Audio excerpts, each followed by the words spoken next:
ఈ ప్రాజెక్ట్ ని ఆంధ్రప్రదేశ్ ఒక జీవనాడిగా, పోలవరం ఆంధ్రప్రదేశ్ రాష్ట్రానికి ఒక వరంగా భావించి ఆ రోజు మనం శ్రద్ధ పెట్టాం. ఈ ప్రాజెక్ట్ వల్ల ఇది పూర్తి చేసుకుని నదుల అనుసంధానం చేసుకోగలిగితే ఈ రాష్ట్రానికి కరువు అనే మాట లేకుండా చేయొచ్చనే విధంగా మనం ఆలోచించి ప్రాజెక్ట్ ముందు తీసుకుపోయాం. ఆ రోజు కూడా చాలా దూరదృష్టితో, నాకుండే అనుభవంతో, ఎన్నికలైనాయి 2014లో. ఇక్కడ తెలుగుదేశం పార్టీ గెలిచింది, బీజేపీ తెలుగుదేశం పొత్తున్నాం. ఢిల్లీలో ఎన్డీఏ వచ్చింది. నేను మొట్టమొదటిసారిగా రిక్వెస్ట్ చేసింది, ఎందుకంటే నేను విజువలైజ్ చేశాను కాబట్టి, 7 మండలాలు తెలంగాణలో ఉన్నాయి కరువుకి ముంపు గురయ్యే మండలాలు. ఆ 7 మండలాలు కానీ మనకి ఇవ్వకపోతే 2 రాష్ట్రాలు జూన్ 2వ తారీఖు నోటిఫై అవుతాయి. నోటిఫై అయిన తర్వాత మళ్ళీ అసెంబ్లీ ఆ రాష్ట్రాలు ఒప్పుకుంటే తప్ప ఇది సాధ్యం కాదు. అందుకనే పట్టుబట్టి మీరు 7 మండలాలు ఇవ్వకపోతే నేను ప్రమాణ స్వీకారం కూడా చేయను, ఇంకా పోలవరం ప్రాజెక్ట్ కాదు అనే ఉద్దేశంతో నేను పట్టుబట్టి ఫస్ట్ కేబినెట్ చరిత్రలో ఎన్డీఏ 2 అసెంబ్లీలో మామూలుగా మెంబర్లంతా కూడా ఓట్ తీసుకున్న తర్వాత రెగ్యులర్ బిజినెస్ స్టార్ట్ అవుతుంది. మినిస్టర్స్ ని స్వేరింగ్ ఇన్ చేసి ఎంపీ ఓట్ తీసుకొని రెగ్యులర్ బిజినెస్ స్టార్ట్ అవుతుంది. అలాంటిది ఆర్డినెన్స్ ద్వారా ప్రెసిడెంట్ ఆఫ్ ఇండియాని కన్విన్స్ చేసి కొత్త ప్రభుత్వం వస్తున్న ఆర్డినెన్స్ ఇవ్వాల్సిన అవసరం ఉండదు, ప్రెసిడెంట్ కూడా ఒప్పుకోడు. ఈ యొక్క అత్యవసర పరిస్థితిని ఆయనకు నచ్చజెప్పి ఒక కేబినెట్ మినిస్టర్స్ వెళ్ళి నచ్చజెప్పి తర్వాత కేబినెట్ పెట్టి ఈ యొక్క తీర్మానాన్ని పాస్ చేసి ఆర్డినెన్స్ తీసుకొచ్చి అది యాక్సెప్ట్ చేసిన తర్వాత పార్లమెంట్ సమన్ చేశారు. దానివల్ల 7 మండలాలు మనకు వచ్చాయి. ఆ 7 మండలాలు వచ్చాయి కాబట్టి మనం ప్రాజెక్టు కట్టగలిగాం. అప్పటికే ఈ ప్రాజెక్ట్ చాలా, ఒక మాటలో చెప్పాలంటే అనేక సంక్షోభాలు ఎదుర్కొంది. 2500లో ఈ ప్రాజెక్ట్ రాజశేఖర రెడ్డి గారు ప్రారంభించడం, అప్పుడే అవకతవకలు చేయడం, కాంట్రాక్టుల్ని క్యాన్సిల్ చేయడం, అక్కడి నుంచి ప్రాజెక్టు ఆటకెక్కడం, అక్కడి నుంచి వాళ్ళందరూ కోర్టులకు వెళ్ళిపోవడం, ఇక్కడ కూడా land acquisition project central place లో ల్యాండ్ ఎక్విజిషన్ చేయాలంటే వాళ్ళు కోర్టుకు వెళ్ళడం, right main canal left main canal కాలువలు తవ్వాలంటే వాళ్ళు కోర్టులకు వెళ్ళిపోవడం, ఎన్ని లిటిగేషన్లు పెట్టాలో అన్ని లిటిగేషన్లు పెట్టి 2014 కంటే ముందు కిరణ్ కుమార్ రెడ్డి ముఖ్యమంత్రి అయిన తర్వాత టెండర్లు పిలిచాడు. అది కూడా కోర్టుకు పోయి గందరగోళం అయ్యి తర్వాత ఫైనల్ గా అన్ని కోర్టులో వెకేట్ వచ్చింది. ఆ సమయంలో విభజన జరిగిన సమయంలో ఇది నేషనల్ ప్రాజెక్ట్ గా విభజన చట్టంలో పెట్టారు. ఇన్ని నానా అవస్థలు పడి ప్రాజెక్టు ఇప్పుడే కాదు, ఈ ప్రాజెక్టు కన్సీవ్ చేసి చూస్తే 1940లోనే కన్సీవ్ చేశారు బ్రిటిష్ వాళ్ళు. అప్పటి నుంచి ముందుకు వెనక్కి రావడం, అప్పుడు కూడా 300 టీఎంసీ నుంచి 700 టీఎంసీ ఇంకా హైట్ కూడా పెంచి కట్టాలని చెప్పి అనుకున్నారు. కదా మనకు వచ్చింది చూస్తే 45.72 మీటర్ల దీంట్లో కట్టినప్పుడు 194 టీఎంసీ ఆఫ్ వాటర్ స్టోర్ చేసేట్టుగా మనం దీన్ని పెట్టుకున్నాం. అంటే 194 టీఎంసీ వాటర్ పెట్టుకుంటే 320 టీఎంసీ ఆఫ్ వాటర్ వాడుకునే అవకాశం వస్తుంది. ఫ్లడ్ వాటర్ వచ్చినప్పుడు ఈ రిజర్వాయర్లు పంపించి అన్ని చేసే అవకాశం వస్తుంది. ఈ ప్రాజెక్టు చూస్తే ఉత్తరాంధ్ర కానీ ఈ యొక్క ఈస్ట్ వెస్ట్ గోదావరి, కృష్ణా, గుంటూరు, ఒక మాటలో చెప్పాలంటే ఇవన్నీ కానీ సక్రమంగా వాడుకుంటే రాయలసీమకు కూడా కరువు ప్రాంతమైన రాయలసీమకి ఇక్కడ గోదావరి నీళ్లు వాడుకొని కృష్ణా వాటర్ వాళ్ళకి ఇచ్చే అవకాశం ఉంటుంది. అవసరమైతే భవిష్యత్తులో అన్ని సహకరిస్తే గోదావరి వాటర్ కూడా రాయలసీమ కూడా వేసే అవకాశం వస్తుంది. ఇది 15 lakh cusecs of water discharge, highest ఇది స్పిల్వే మీద. 3 గ్యార్జెస్ ఉంది చైనాలో, దానికంటే ఎక్కువ. అది ప్రపంచంలో ఒక పెద్ద సక్సెస్ స్టోరీ. అక్కడ కూడా ఇదే మార్గ రివర్ మార్చారు, అతిపెద్ద ప్రాజెక్ట్ పెట్టారు, మనం మాట్లాడుకుంటాం. దానికంటే ఎక్కువ వాటర్ ఈ స్పిల్ వే మీద డిశ్చార్జ్ అవుతుంది. గేట్స్ కూడా చూస్తే 48 number, 16 into 21 meters size, 320 metric tons weight కూడా. ఇవి కూడా ఒక పెద్ద ఛాలెంజ్ కింద బిగ్గెస్ట్ గేట్స్ డిజైన్ చేసి మనం ముందుకు పోయాం. ఇంకొక పక్కన మీరు చూస్తే మేజర్ రివర్ ని డైవర్ట్ చేయడం, రివర్ ని డైవర్ట్ చేసి స్పిల్ వేని తీసుకొచ్చి స్పిల్ ఛానల్లో మనం వదిలిపెడుతున్నాం. ఇంకొక పక్కన 99% వాటర్ ని డిశ్చార్జ్ చేసే అవకాశం ఉంటుంది. ఇలాంటి ప్రాజెక్ట్ అయితే 2014-19కి 72% మనం పూర్తి చేశాం. అయితే నేను డీటెయిల్స్ కి ఈరోజు పోవడం లేదు, మెరిట్స్ మళ్ళీ మాట్లాడతాను. కానీ బాధ అంతా ఏంటంటే ఆ డేట్స్ కూడా మీకు మళ్ళీ ఇస్తాను నేను, మీరు కూడా స్టడీ చేయాలి. ఈ రాష్ట్రంలో ప్రతి ఒక్కరు కూడా అర్థం చేసుకోవాల్సిన అవసరం ఉంది. ఒక వ్యక్తి రాజకీయాలకి ఉండదగ్గ వ్యక్తి కాని వ్యక్తి రాజకీయాల్లోకి వచ్చి రాష్ట్రానికి ఒక శాపంగా మారి,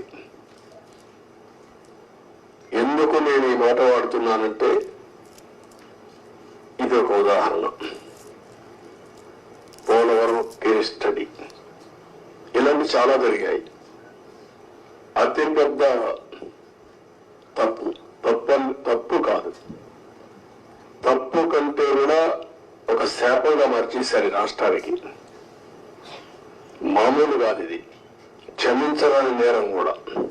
ఒక చిన్న తప్పు చేసేదో అనుకుంటాం, అలాంటి పెద్ద ఇది చేసి డయాఫామ్ వాల్. ఇక్కడుండే ప్రెస్ లో మీరు చాలా మంది ఉంటారు. నేను దగ్గర 30 సార్లు వచ్చే 31సారి ఈ ప్రాజెక్ట్ కి. నా మనసంతా ఈ ప్రాజెక్ట్ మీద ఉంటుంది. అందరికంటే ఎక్కువ బాధపడే వ్యక్తిని నేనే. నా కష్టాన్ని బూడిదలో పోసిన పన్నీరుగా చేశారు. ఎందుకు ఈ మాట వాడుతున్నారంటే, పండగ రోజు కూడా నాగపూర్కి వెళ్ళి,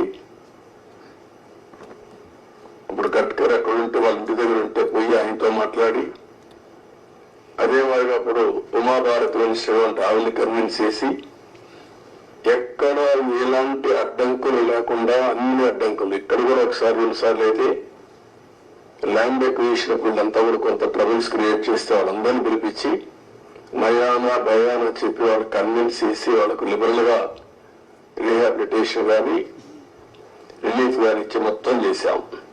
వీళ్ళు చేసిన పని మీరు చూస్తే ప్రభుత్వం వస్తానే రివర్స్ టెండరింగ్ అన్నారు. వచ్చిన వెంటనే అదే రోజు, ఒక మాటలో చెప్పాలంటే సేమ్ డే ఏజెన్సీని మార్చేస్తామని చెప్పి స్టేట్మెంట్ ఇచ్చారు.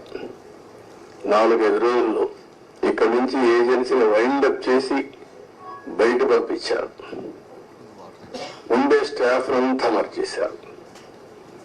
ఆ ప్రిన్సిపల్ సెక్రటరీ, ఇంజనీరింగ్ చీఫ్ అందరినీ మార్చేశారు. అక్కడి నుంచి ఎవ్వరికి తెలియని వ్యక్తులు పెట్టేశారు. ఇక్కడ 19-20 వరదలు వచ్చాయి. గోదావరి వరద వరదలు వస్తే ఎంత తీవ్రంగా వస్తే మనందరికీ తెలుసు.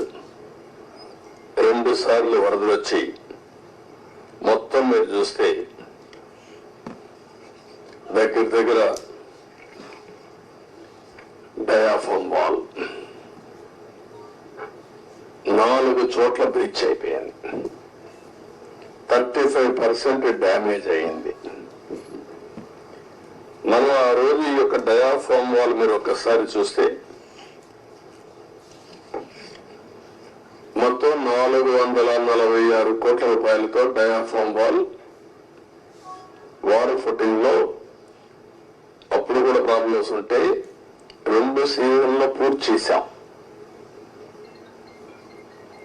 ఆ డయాఫామ్ వాల్ కాపాడవలసినటువంటి ప్రభుత్వం కాపాడకుండా ఇష్టానుసారంగా ప్రాజెక్టు యొక్క ఫేట్ తో ఆడుకొని ఇప్పుడు మొత్తం ఈ డ్యామేజ్ అయితే ఆ డ్యామేజ్ కూడా కనుగొనడానికి ఒక 1 year పట్టింది. గవర్నమెంట్ ఆఫ్ ఇండియా చాలా సార్లు చాలా స్పష్టంగా మీరు మార్చద్దండి అవన్నీ కరెస్పాండెన్స్ రేపే నేను మాట్లాడతాను. ఇప్పుడు నేను డీటెయిల్స్ పోవడం లేదు. బ్రాడ్ గా కాన్సెప్ట్ ఫస్ట్ హ్యాండ్ ఇన్ఫర్మేషన్ ఇక్కడికి వచ్చాను. I have seen the project. మామూలు వాళ్ళైతే అర్థం కాదు. నేను ఒక 100 సార్లు ఈ ప్రాజెక్ట్ గురించి రివ్యూ చేసుంటాను. 30 times ఇక్కడికి వచ్చి ప్రాజెక్ట్ లో చూశాను. అడుగున అన్ని నిర్ణయాలు నేను భాగస్వామ్యం అర్థం చేసుకోగలిగాం. ఈరోజు ఒక పక్కన డయాఫామ్ వాల్ 3 bits లో పోతే ఇప్పుడు ఆల్టర్నేటివ్స్ ఏంటంటే మీనవేషాలు లెక్కేసే పరిస్థితికి వచ్చారు. ఇందులో ఆ 2 బిట్లు కానీ ఎక్కడికక్కడ ఒక parallel D wall diaphragm wall బయటికి ఎక్కడ డ్యామేజ్ అయిందో దానికంటే ముందు ఒక ప్యారలల్ గా పెట్టి దాన్ని కవర్ చేస్తే 447 కోట్లు అవుతుంది. మామూలుగా మనం ఖర్చు పెట్టింది 446 కోట్లు. ఇప్పుడు రిపేర్ చేయడానికి 447 కోట్లు.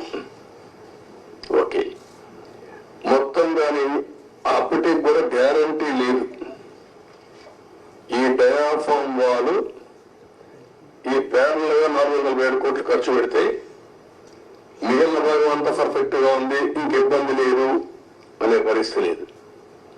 కాదు, మొత్తం డయాఫామ్ వాల్ ప్యారల్ గా కట్టాలంటే 990 కోట్లు.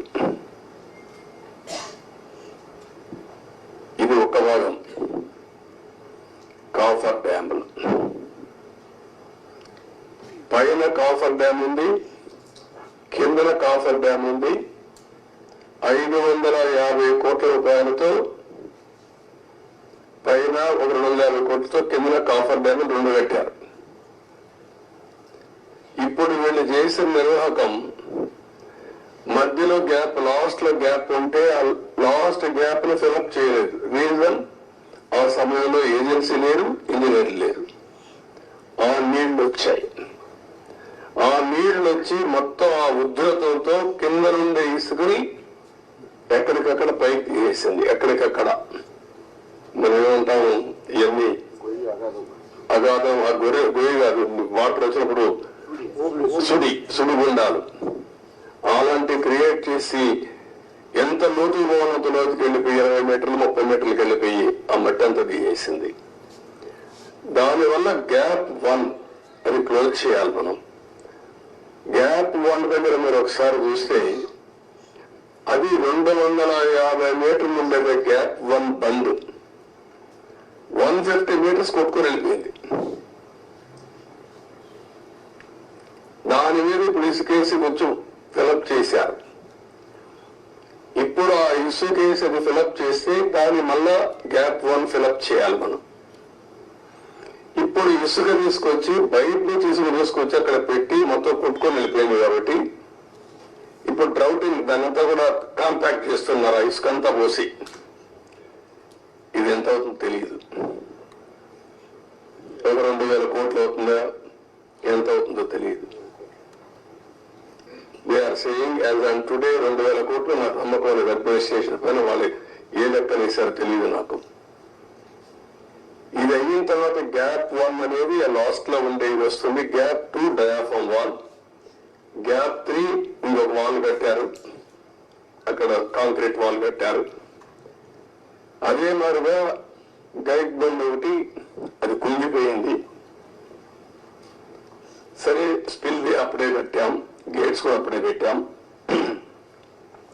ఇప్పుడు ఇవన్నీ చూసిన తర్వాత ఎన్నేళ్ళు పడుతుందని అడిగాను. ఆ రోజు కానీ కంటిన్యూ ఉంటే 2020 ఎండుకు పూర్తి అయిపోయింది ప్రాజెక్ట్. ఈరోజు 5 ఏళ్ళు అయిపోయింది. ఇప్పుడు ఎప్పుడు అవుతుందంటే 4 సీజన్లు కావాలంటున్నారు మినిమం. 4 సీజన్లు అంటే 4 ఏళ్ళు. అన్ని సవ్యంగా జరిగితే మళ్ళా ఒక వ్యక్తి రాష్ట్రానికి ఒక శాపంగా ఎట్లా మారుతారనేది ఇది ఒక కేస్ స్టడీ. రాష్ట్రంలో ప్రతి ఒక్కరూ ఆలోచించాలి. నేను డిస్కస్ చేస్తాను. ఇంకా మేజర్ కంటూర్స్ మాత్రం నేను మాట్లాడుతున్నా. మామూలుగా చాలా మందికి అర్థం కాదు కానీ సబ్జెక్టు ఇవన్నీ చూసిన తర్వాత నాకు ఫస్ట్ నుంచి టచ్ లో ఉన్నాను కాబట్టి అర్థం చేసుకోగలుగుతున్నా. ఇవన్నీ కూడా ఇంకా టెక్నాలజీస్ లో డిఫరెంట్ కంపెనీస్ కి అప్పచెప్పారు. ఒక మిస్సెస్ ఆఫ్రే India private limited Noida Sweden company, వాళ్ళని సెంట్రల్ వాటర్ కమిషన్ రికమెండ్ చేశారు. దీనికి కూడా వైబ్రో స్టోన్ కాలమ్స్ ఇవన్నీ కూడా ఏ విధంగా చేయాలి, ఎట్లా మీరు అక్కడ చూస్తుంటారు శాండ్ అంతా కూడా గుట్టలు గుట్టలుగా పోసారు. దాన్ని అంతా కూడా కాంపాక్ట్ చేయాలి, అంటే దాన్ని కన్సాలిడేట్ చేయాలి. కన్సాలిడేట్ చేస్తే లీకేజెస్ తగ్గుతాయని. పర్మిసబుల్ లీకేజెస్ కంటే ఎక్కువ లీకేజెస్ స్వీపేజెస్ ఉన్నాయి అక్కడ. అది ఇప్పుడు తెలియదు. ఇప్పుడు వాటర్ ఫుల్ గా వస్తే అప్పుడు తెలుస్తుంది. మళ్ళీ అది కంట్రోల్ కావాలి. అది కంట్రోల్ కాకపోతే ఆ నీళ్లు వచ్చేస్తే కాఫర్ డ్యామ్ ద్వారా డయాఫామ్ వాల్ చేయలేం. దీన్ని లిఫ్ట్ చేయాలంటే ఇంకొక ప్రమాదం. వచ్చిన వాటంతా లిఫ్ట్ చేయాలంటే దానికి డబుల్ ఎక్స్పెండిచర్. మళ్ళీ ఎంత కాంప్లికేట్ చేయాలనో అంత కాంప్లికేట్ చేశారు. ఎన్ని చిక్కుముడు వేయాలో అన్ని చిక్కుముడు వేశారు. ప్రాజెక్ట్ ని గందరగోళం చేశారు. ఇవన్నీ ఇంకా నేను స్టడీ చేస్తున్నా. ఫస్ట్ ప్రైమరీ నేను ఏదైతే ఫస్ట్ తద్వారా ఎవ్రీ ఎకరాకు నీళ్లు ఇవ్వాలనుకున్నా. అందుకే మీరు చూస్తే 14-19లో ఆవరేజ్ అని ఎవ్రీ ఇయర్ 13,683 కోట్లు ఖర్చు పెట్టాం. ఆవరేజ్ వీళ్ళు వచ్చిన తర్వాత దాన్ని 7,100 కోట్లు తగ్గించేశారు. బడ్జెట్ పెరిగింది, ఎక్స్పెండిచర్ తగ్గించారు. ఆ డబ్బులు కూడా కాంట్రాక్టర్లకు అడ్వాన్స్ ఇచ్చుకున్నారు తప్ప ఎక్కడ ఏ పని కాలేదు. అంత మునుపు కూడా రాజశేఖర్ ముఖ్యమంత్రిగా ఉంటే 4,200 కోట్లే ఖర్చు పెట్టాడు. తర్వాత 3,430 కోట్లు ఖర్చు పెట్టారు. ఫస్ట్ టైం చరిత్రలో 13,683 కోట్ల రూపాయలు ఎవ్రీ ఇయర్ ఖర్చు పెట్టి సాగునీరు కోసం ఎక్కువ ప్రాధాన్యత ఇచ్చాం. పోలవరాన్ని కూడా ముందుకు తీసుకెళ్లాం. ఈరోజు ఈ పరిస్థితిలో మీరు కూడా అధ్యయనం చేయండి. డేటా అంతా మీకు కూడా ఇస్తాను. ఇందులో రహస్యాలు ఏమీ లేవు. అలాంటివన్నీ స్టడీ చేసి మనం ఏం చేయాలో చేయడం, దీన్ని కంప్లీట్ చేసుకోవాలి. ఇది ఒక కేస్ స్టడీగా ప్రతి ఒక్కరికి అర్థం కావాలి. రాష్ట్రంలో ఉండే ప్రతి ఒక్క వ్యక్తికి సంబంధించిన ప్రాజెక్ట్ ఇది. వాళ్ళ భవిష్యత్తుకు సంబంధించిన ప్రాజెక్ట్ ఇది. ఏదేమైనా బాధ, ఆవేదన, ఒకసారి ఎమోషన్ కూడా వస్తుంది. నిబ్బరంగా ఉండి దీన్ని ముందుకు తీసుకుపోవాల్సిన అవసరం ఉంది. మొదటి రావాలి, రివర్స్ కి వచ్చేది. ఇప్పుడు నీకు ఎముకలన్నీ పనిచేస్తాను.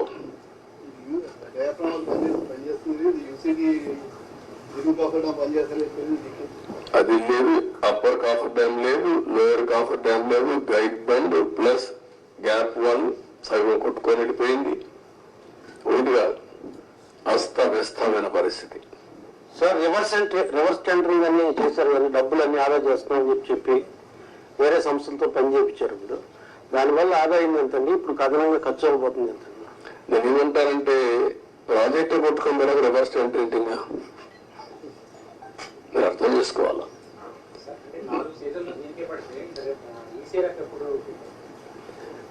వాట్ ఐఎమ్ సేయింగ్, ఇది 3 సీజన్లన్నా పూర్తి చేసి ఈసీఆర్ఎఫ్ తీసుకురావాలా. దట్ ఈస్ ప్రైమరీ వాళ్ళు చెప్పిన రిపోర్టు.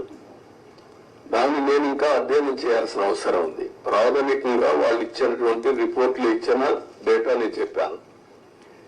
మళ్ళీ వీళ్ళు ఎంతవరకు అవగాహన చేసుకున్నారు, సిఏ చెప్తుంది, కేంద్ర మంత్రి ఏం చెప్తాడు, మళ్ళీ ఈ సమస్యలన్నీ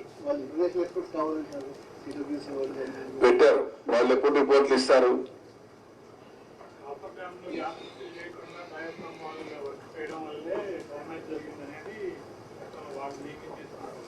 ఆరోపణ కాదు, కాఫర్ డ్యామ్ ని ఫిలప్ చేయడం కోసం క్లియర్ గా కట్టి ఆ 1 month లో ఈ ఏజెన్సీలు మార్చకపోతే అయిపోయింది. రావడం సేమ్ డే ఏజెన్సీలు మార్చేశారు. ఆ ఏజెన్సీ రెస్పాన్సిబిలిటీ ఆ సీజన్ లో చేసే రెస్పాన్సిబిలిటీ అని చెప్పారు. Government of India secretary letter రాస్తూ పీపీఏ కానీ గవర్నమెంట్ ఆఫ్ ఇండియా కానీ మీరు మార్చొద్దండి, మారిస్తే అకౌంటబిలిటీ ఎవరికి ఫిక్స్ చేయాలో తెలియదు. నవ్ అకౌంటబిలిటీ సర్వీస్ ఎవరైతే కాంట్రాక్ట్ ఉన్నారో కాంట్రాక్టర్ బాధ్యత, ఇంజనీర్ల బాధ్యత. మీరు ఇప్పుడు మారిస్తే పాత కాంట్రాక్టర్ పోతాడు, కొత్త కాంట్రాక్టర్ వస్తాడు, మధ్యలో ఏదైనా జరిగితే ఎవరైంది చెప్పలేదని మీరు స్టడీ చేసుకోవాలి. అది చాలా స్పష్టంగా చెప్పారు. వెయిట్ చేయండి. డయాఫ్రామ్ వాళ్ళకి ఇప్పుడు నిపుణులు అంతకుముందు వాళ్ళు వేసిన నిపుణులు అది చాలా డ్యామేజ్ అయింది, దానికి ప్రత్యామ్నాయం అన్నారు కదా, మీరు అన్నారు, కానీ దాన్ని కూడా ఆపమన్నారని చెప్పి వాళ్ళు రిపోర్ట్ ఇచ్చారు. ఆపమని కాదు, డయాఫ్రామ్ వాల్ 4 రెక్కలు డ్యామేజ్ అయింది, 35%. 4 రెక్కలు డ్యామేజ్ అయింది, దానికి కావాలని బ్యాండేజ్ చేయడం అంటే రింగ్ బెండ్ మారిగా ఒక రింగ్ బండ్ వేసి ఇంకో డయాఫ్రామ్ వాల్ దానికే కవర్ చేయడం. అది కవర్ చేసి మిగిలిన రెక్కల డ్యామేజ్ కాదని చెప్పలేదు. దానికి 457 కోట్లు, 47 కోట్లు, మొత్తం వేయాలంటే 990 కోట్లు. దానికి 2 సీజన్లు మినిమం. దానికంటే ముందు ఇది కావాలి, కాఫర్ డ్యామ్ లో నీళ్లు లీక్ కాకూడదు. మొత్తం కలిసి they are claiming 4 seasons. Entire upper cofferdam entire leakage మొత్తం డ్యామేజ్ అయిందని చెప్పేసి నిపుణులు ఎందుకని చెప్పి అది కూడా ఇప్పుడు ఎప్పుడైతే వాటర్ ఇక్కడ లోపలికి వచ్చి కిందన కాఫర్ డ్యామ్ ఉంది, పైన కాఫర్ డ్యామ్ ఉంది, నీళ్లు పోలేవు, సుడిగుండాలుగా మారి సుడిగా తిరిగి ఆ శాండ్ ఒక 20 మీటర్లు 30 మీటర్లు కొట్టేసింది, పైకి లేపేసింది, మొత్తం కొట్టుకోపోయింది. కొట్టుకోపోయిన తర్వాత కాఫర్ డ్యామ్ కూడా దెబ్బతింది.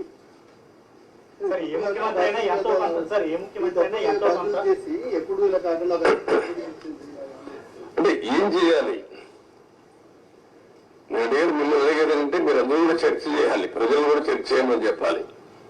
సార్ ఏ ముఖ్యమంత్రి అయినా అభివృద్ధిలో ఎంతో కొంత తన మార్పు చూపించాలని చూస్తారు, కానీ ఈ 5 ఏళ్ళు ఇలా ఉండిపోవడం అంటే ఏంటి అనుభవం లేకపోవడం వల్ల జరిగిందా లేక వేరే ఎజెండా ఉందా? అజెండా కాదు, అజం, మూర్ఖత్వం, అజం, ఏమీ తెలియకపోయినా ఇష్టానుసారంగా బిహేవ్ చేయడం, ఒక పద్ధతైన రాజకీయాలు చేయడం. అందుకే చెప్పాను, రాజకీయాల్లో ఉండదగ్గన వ్యక్తి కాదు. ఎలాంటి వ్యక్తులు రాజకీయాల్లో ఉండకూడదో అలాంటి వ్యక్తి కేస్ స్టడీ ఇది. నాట్ ఓన్లీ దిస్,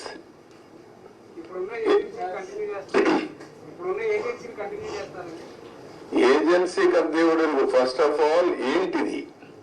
ఈ 2 రోజులు మీరు ఆలోచించాల్సింది. తర్వాత ఏజెన్సీ కథ. నేను కూడా ఏజెన్సీ మార్చేస్తా, ఇంజనీర్ మార్చేస్తా ఎంత నా దగ్గర అధికారం ఉంది, ఒక నిమిషమే. కానీ అది కాదు కదా. ఎట్లా మీరు కూడా ఆ రోజు కూడా ఎవరు మీరు మాట్లాడలా, మీకు భయం, అది వేరే విషయం. నేను మిమ్మల్ని తప్పడం లేదు. అందరినీ భయభ్రాంతం చేసి ఇప్పుడిప్పుడే నేను మీ ముఖాన్ని కొంచెం నవ్వు ఏదో మాట్లాడతామనే ధైర్యం అవన్నీ వచ్చాయి.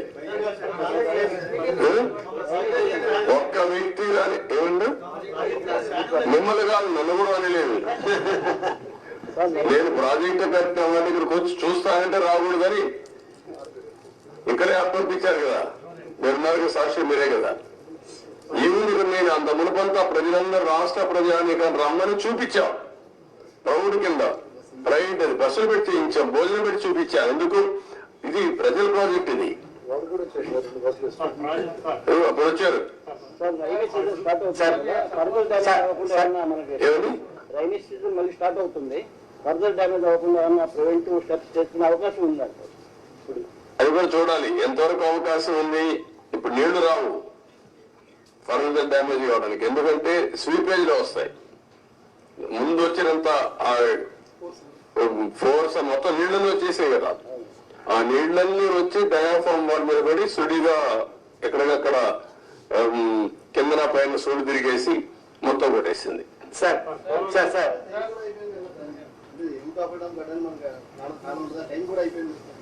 ఇప్పుడు చేయలేరు, ఏం చేయలేదు. November December season is over. Sir sir 2019 నుంచి సార్ ఎవరి దగ్గర చేద్దాం? Good point. బాధ్యత ఉండాలి కదా వ్యక్తులకి, ఉండాలి. అదే దాని మీద డిబేట్ చేయమన్నా ప్రజల్ని. సార్ సీఎం గారు గత ప్రభుత్వంలో ముఖ్యమంత్రి గారు ఒక రకంగాను, ఒక మంత్రి అనిల్ గారు ఒక రకంగాను, ఇంకో మంత్రి ఏమో వేగంగాను పోలవరం దీని గురించి ఇచ్చేశారు. మనకి దాని డిఫరెంట్ గా ఏం చేయకూడదు అంటే ఇప్పుడు ఏం చేయాలని నేను అడుగుతాను మిమ్మల్ని. నేనేం చేయాలని నేను కూడా ఇంకా అధ్యయనం చేస్తున్నా. ఈ రోజు ఒక మాట చెప్పి రేపు ఒక మాట చెప్పి డయాఫాల్ అంటే అది ఎక్కడ కనపడలేదు నాకంటే. అలాంటి మంత్రులు చూసాం, డయాఫామ్ వరకు కనపడలేని మంత్రి. సార్ 2019 నుంచి 2024 వరకు సార్ 2019 నుంచి 2024 వరకు పోలవరం ప్రాజెక్టులో జరిగిన అక్రమాలపై ఏదైనా కమిటీ వేసే అవకాశం ఉందంట. అరే కమిటీ వేద్దామయ్యా, అది కాదు కదా మిమ్మల్ని మీరంతా కూడా ఏంటంటే మీరు కూడా ట్రెడిషనల్ గా ఆలోచిస్తున్నారు. మీకు కన్సర్న్ కనపడాలి. నాకు ఒక ఎంక్వైరీ చేసేయండి, యాక్షన్ తీసేసుకోండి, ఏం చేస్తారు మీరు. ఇంత డ్యామేజ్ జరిగింది, ఇన్ని వేల కోట్లు, ఇంత ప్రజల భవిష్యత్, ఇది ఎంత అన్యాయం జరిగింది. అది మీరు డిస్కస్ చేసే బదులు మీరు కూడా ఒక ఎంక్వైరీ చేసేయండి, ఎప్పుడు చేసేస్తారు చెప్పండి, ప్రాజెక్టు ఎంత అవుతుంది చెప్పేయండి అంటే నాకేదో పెద్ద అన్ని నాకు తెలిసినప్పుడు రాసిడానికి. సార్ నిర్వాసితులకు సంబంధించి సార్ ప్రాజెక్ట్ గురించి ఒక విషయం పక్కన పెట్టిన నిర్వాసితుల గురించి ఏంటి సార్? అది కూడా ఇది అది అన్ని లింక్డే. ప్రాజెక్ట్ కట్టకపోతే డబ్బులు ఇవ్వలేరు కదా, గవర్నమెంట్ ఆఫ్ ఇండియా కూడా ఇవ్వదు కదా, వాళ్ళకు అన్యాయం జరిగింది కదా. రోజు రోజు పెరిగిపోతుంది ఖర్చు కూడా. మళ్ళీ ఇప్పుడు వాళ్ళకి అప్పుడే కానీ ఇచ్చుంటే తక్కువ అమౌంట్ అయ్యేది. రోజు రోజు అమౌంట్ పెరిగింది, R&R పెరుగుతా ఉంది, ల్యాండ్ ఎక్విజిషన్ పెరుగుతా ఉంది. వెరీ కాంప్లికేట్ చేసేసారంటాను ప్రాజెక్ట్ ని.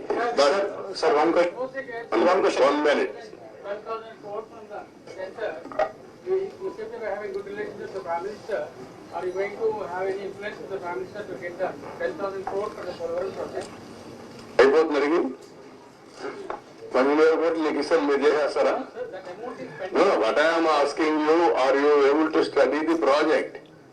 ఫస్ట్ ఆఫ్ ఆల్ ఇక్కడ ప్రెస్ కూడా మీరు గుర్తుపెట్టుకోవాల్సింది, హాఫ్ హ్యాండెడ్ గా హాఫ్ హార్టెడ్ గా కాకుండా కొంచెం స్టడీ చేసి కన్స్ట్రక్టివ్ గా పాజిటివ్ గా సజెషన్స్ ఇవ్వండి. ప్రాజెక్ట్ కంప్లీట్ చేయాలి, నష్టం చేసిన వ్యక్తులపై చర్యలు తీసుకోవాలి.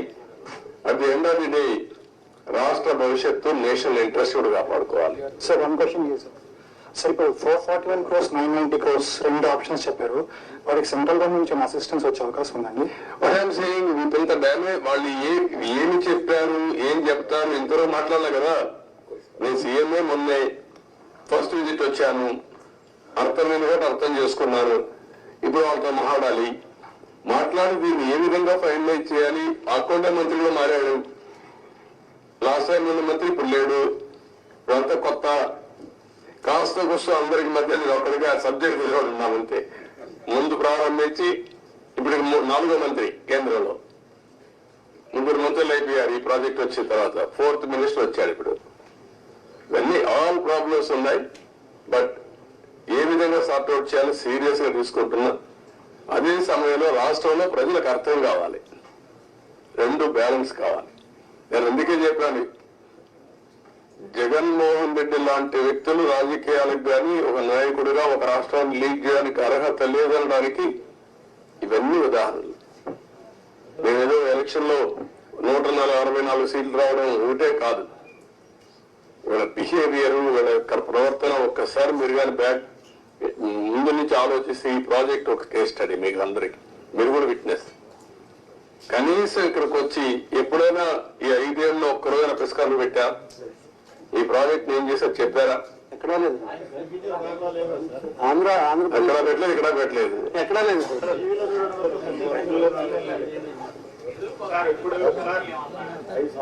అఖిల పక్ష కమిటీ ఏం చేస్తారు?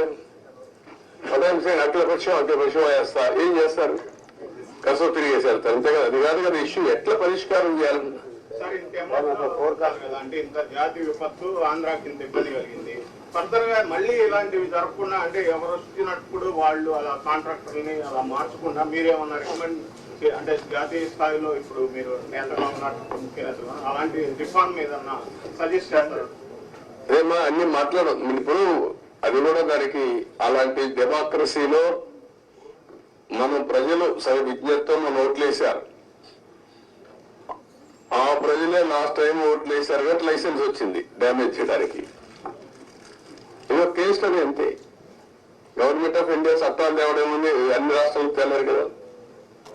ఒక రాష్ట్ర ప్రభుత్వం, కేంద్ర ప్రభుత్వం తప్పు చేసిన పనిష్ చేయాలి. ఎవరు పనిష్ చేయాలి?